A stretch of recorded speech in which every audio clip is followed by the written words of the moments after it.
You probably heard about the ever-so-chilling Russian sleep experiment. It's one of the most famous, horrific, and probably fictional experiments gone wrong, with gruesome details and psychotic behaviors. It's something you can't get out of your head, and while people dangle between the line of reality and fiction, Russia wasn't the only one conducting sleeping experiments. And yes, we're talking about the real ones now, the ones that definitely did happen. First off, what is the famous Russian sleep experiment? Okay, so get this. Back in the 1940s, a group of Russian researchers offered 5 prison inmates a chance to lower their sentence if they'd participate in an experiment. When they agreed, the 5 of them were taken to an airtight chamber and dosed with an experimental gas. Now here's the catch. The gas would actually prevent them from sleeping. Damn, imagine staying awake for days on end. Moving on. Since it was an experiment, they electronically monitored their conversations and observed their behaviors through secret two-way mirrors. Now for the first few days, everything seemed fine, but right around the 5th day, the chaos and panic started. The inmates became paranoid and stopped talking to each other. The most they'd do was whisper into the microphones.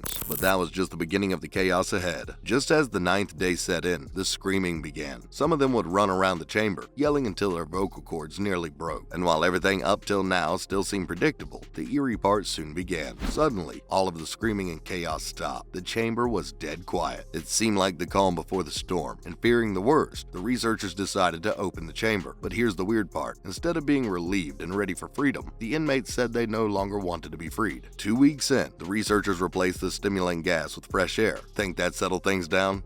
Not so much. Instead, there was pure and utter chaos. One inmate was dead, and the others were severely mutilated, with flesh torn off their bodies and stuffed into the floor drain. Blood everywhere. It seemed like they just went on and ripped open their own abdomens and tried eating their own flesh. The inmates just refused to leave by force and seemed to be packed with tons of energy and aggression that none of the researchers could have imagined they possessed. They fought back furiously against being removed or anesthetized, and even tore their own muscles and ripped their bones apart. But what were they even fighting against? The simple answer was sleep. They'd just chant back that they need to stay awake and would do anything to do so. The researchers wanted to kill every prisoner at this point and cover up the traces of their failed experiment. But the commanding officer, however, wasn't really done with the experiment yet and demanded it be resumed immediately. With the researchers inside the sealed chambers with the psychotic inmates, horrified, the chief researcher shot him and then killed the last 2 surviving inmates, pretty much ending the experiment and covering up whatever had taken place there. Now, what in the world was that? First things first, all of that didn't exactly happen in real life.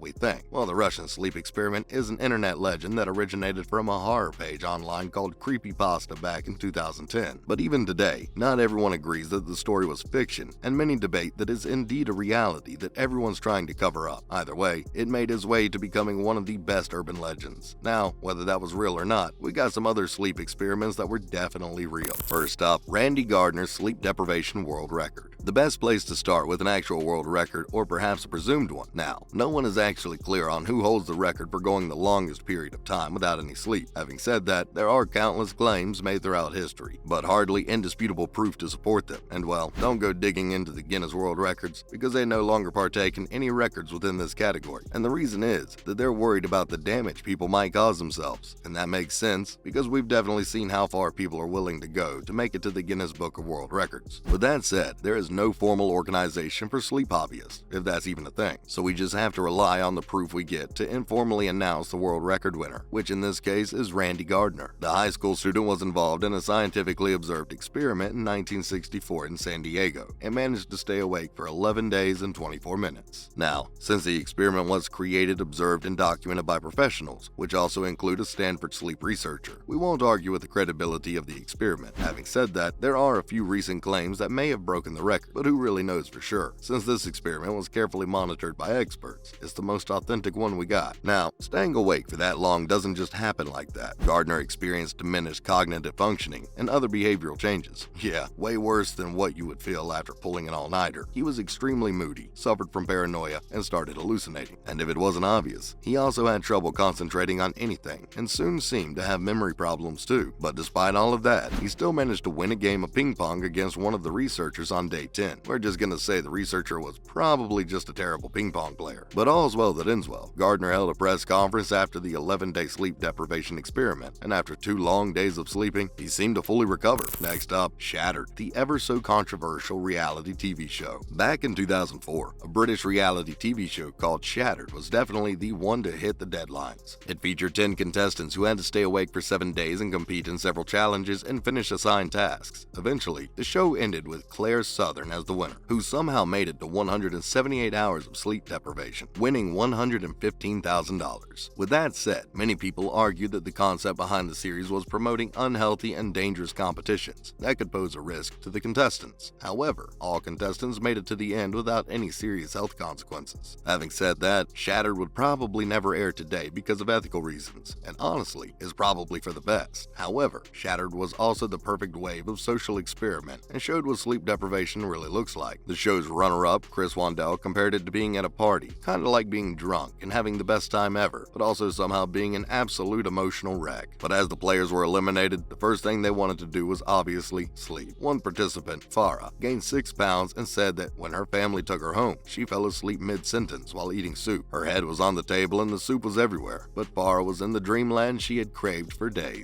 Moving on, Peter Tripp's 201-hour DJ set for a noble cause. Rewind back to 1959, and you see radio presenter Peter Tripp trying to come up with a unique way to raise enough money for Children's Foundation. Peter decided to sit in a glass booth in Times Square and publicly broadcast his radio show for 201 hours straight. He was seen in his giant goldfish bowl by scientists and the very curious public who didn't think he'd make it. While he started off in good spirits, by day 3, he began hallucinating and cursing everyone around him. He believed there were spiders in his shoes and would take them off frequently to check and ease his paranoia, and that's just one of the wacky incidents. But what's crazier is that scientists observed that his brainwaves were somehow mirroring what would typically be the 90-minute REM sleep cycle, basically the deepest sleep where you're dreaming, and he was hallucinating during these specific periods. So the scientists hypothesized that his hallucinations were just his dream imagery because he was dreaming while awake. Despite clearly struggling to get a grip on his reality, he was determined enough to finish the experiment, after which he had a well-deserved rest for 13 hours. While he said that he had recovered well, his family and friends argued that he was never the same and kept suffering from the effects of the experiment. Not long after, he got divorced, lost his job, and his life seemed to go downhill from there.